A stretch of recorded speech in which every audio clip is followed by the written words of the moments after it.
Alright, so welcome back to another episode of 5 Minutes to CSGO. My name is Sassy, or it's Sassy, mate. We're gonna get straight into this one. So we're going to go to our first topic of I Am Chicago. So going into this event, it's pretty obvious that Liquid are heavy favourites within this event. The other teams being Renegades, ENCE, Made in Brazil, Envy, Heroic, Vitality, and G2. Liquid will be looking to secure their first pip towards the third season of the Intel Grand Slam. I think it would definitely be a very interesting event with the rest of the playing field potentially finishing anyway. Obviously, Made in Brazil will be playing with Zeus instead of Cold Zero, which will definitely impact them a lot. French teams of Vitality and G2 will be looking to prove both of their recent runs at DreamHack Dallas in the ESL Pro League finals, where they both made the finals respectively. Renegades and Made in Brazil will be looking to make some sort of redemption, as they have both been falling really far lately. Renegades have not been looking perfect lately, especially since the long-awaited return of Gratisfaction. I think this event will be key in them coming back to form. I made a video going more in depth about this. It's got my predictions and my thoughts about that, so do go to that one here.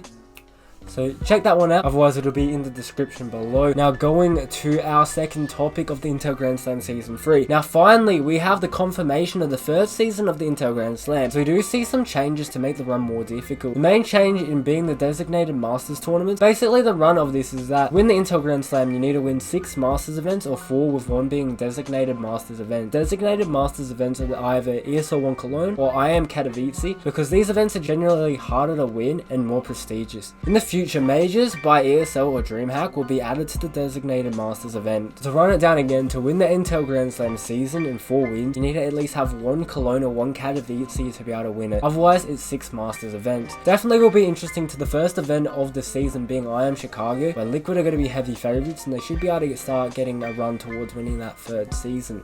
Now heading over to the ECA Season 31 Global Challenge results, we do see Team Fury taking down Team Spirit in the grand final. Now first of all, when you consider this is only the best from the second division from the NA and EU regions, it is pretty crazy to see the teams that are at this event, with Fury, Vitality, Spirit and Sprout attending this event. The other teams at this event that didn't quite make it to the playoffs were Singularity, Party Astronauts, ATK and the Australians of Chiefs. Now Fury's run to the grand final started off in Group B, where their opening match was against the Australians, where they took out a dominating 16-6 on Nuke. They then went on to play against Sprout, where they lost 16-8 on Inferno. It was a decider rematch against the Australians, where they were able to close the game out in a 2-0 fashion. However, the first map of Train went into overtime, where the Brazilians were able to win it out in a 19-16. Then heading over to Nuke, where they were able to repeat their success with a 16-11 victory. In the playoffs, they faced Vitality in the semis, where they were able to win 2-0. Then against Team Spirit in the grand final, they were able to win in another dominant 2-0 fashion. Now heading over to the Blast Pro Series Los Angeles, we do see Team Liquid winning out another event. This event saw the American side going flawless with a 9-0 record over the whole event. One thing to point out, that this is the first event where Made in Brazil played without Cold Zero and played with their coach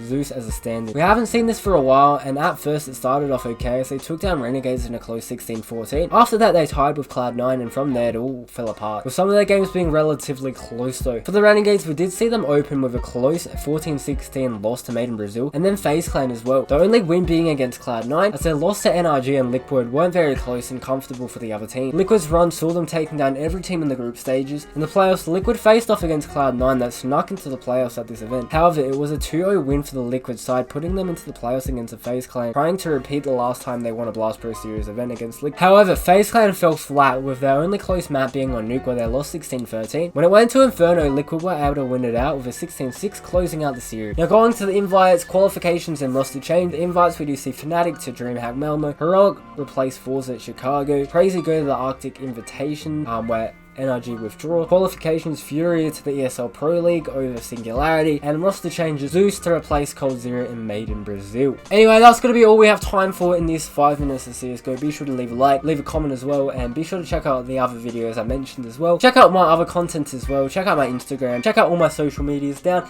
in the description below, and we'll see you next time.